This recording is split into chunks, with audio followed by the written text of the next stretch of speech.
أعوذ بالله من الشيطان الرجيم.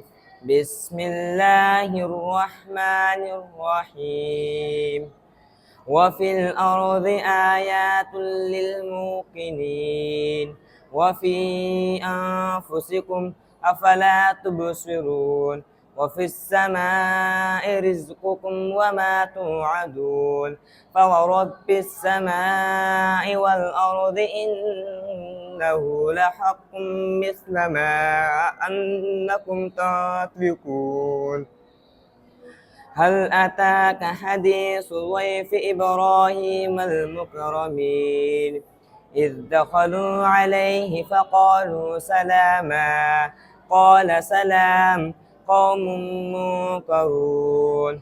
فراغ إلى أهله فجاء بعجل سمين فقربه إليهم قال ألا تأكلون. فأوجس منهم خيفة قالوا لا تخف وبشروه بغلام عليم. فأقبلت امرأته في صرة فصكت وجهها وقالت عجوز عقيم.